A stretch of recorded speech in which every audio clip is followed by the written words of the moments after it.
Нискиот стандард на живот, прековремената работа, како и малиот број на работни места во реалниот сектор се причините за зголемениот број на семејно насилство врз жената, тврдат од Социјалдемократскиот сојуз.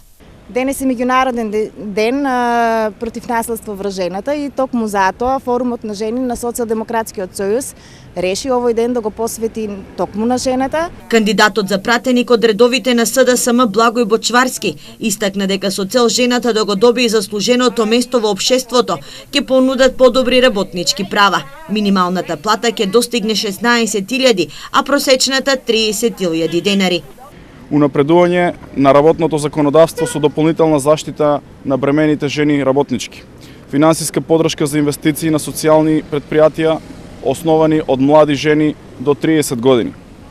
Жени работнички со навршени 60 години старост ќе работат по 6 часа на ден, а ќе ја задржат целата плата до пензија.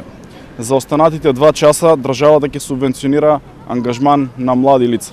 На денешната пресконференција Бочварски истакна дека во програмата имат предвидено по 10.000 евра неповратни средства за бизнис идеи, како и отварање на институции кои ќе гарантираат минимален пакет на услуги за заштита од домашно насилство.